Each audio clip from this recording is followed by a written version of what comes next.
morning everyone. So guys, mag-breakfast muna tayo.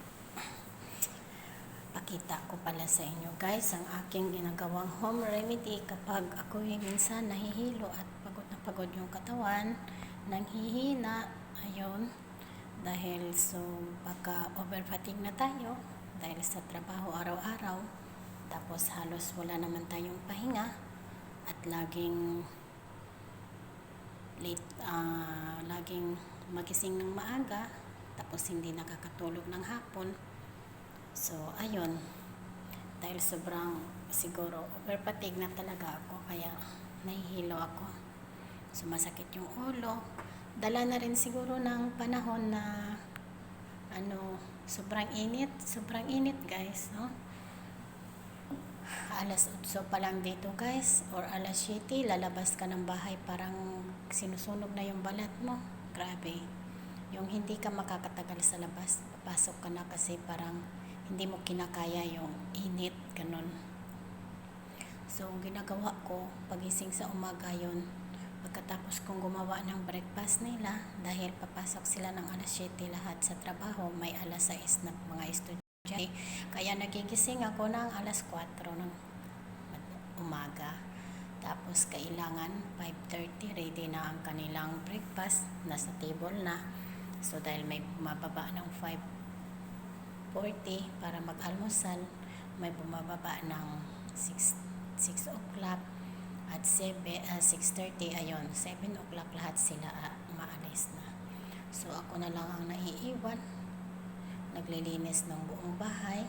Tapos after maglinis, minsan madaliin mo kasi hahabulin mo yung oras, dahil alas 10:30 kailangan nakapag-prepare ka na din ng pang-lunch nila, So dito all around ang trabaho, mag-alaga ng bata, magluluto, linis, lahat plancha, laba. So all around tayo dito, So dahil siguro hindi ako nakakapagpahinga sa oras ng hapon, maaga ako nagigising, hindi ako nakakaidlip kahit saglit kasi hinahabol ko rin naman yung mga planchahin na nakatambak-tambak, basket-basket. Kailangan matatapos ko within one week, kailangan walang matitirang planchahin dyan dahil another laban na naman tayo, ganon.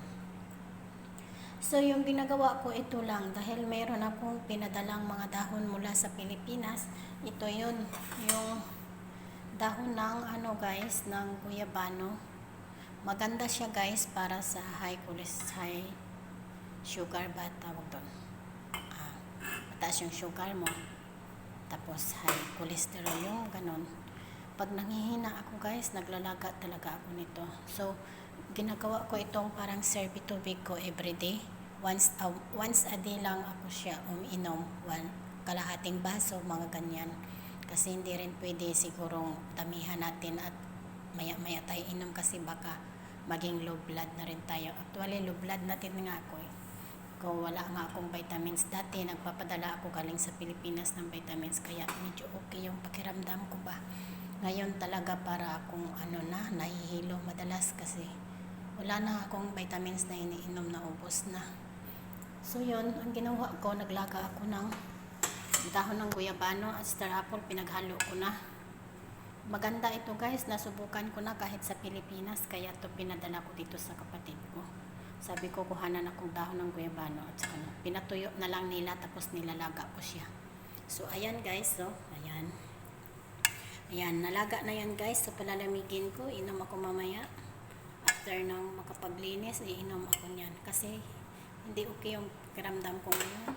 Sobrang hinang-hina ng katawan ko at saka nahihilo ako. Kahapon pa nagsabi ko sa amo ko na hindi ko siya mahintay na dumating kasi parang hindi ko kinakaya parang hindi ko kinakaya, nahihilo ako. Tapos sobrang sakit ng ulo ko siguro dahil na din sa init ng panahon ngayon dito, kaya sasakit yung ulo mo. Tapos dagdagan pa ng ito, di ba, yung balot na balot ka, dagdagan pa yan na parang hindi rin makahinga yung utak mo ba, na nakabalot yung pagmumukha mo, yun. Sa sobrang init, grabe, habang naglilinis katagaktak yung pawis. Kaya binubuksan ko yung mga aircon kapag naglilinis na ako kasi naliligo ako sa pawis. Yun.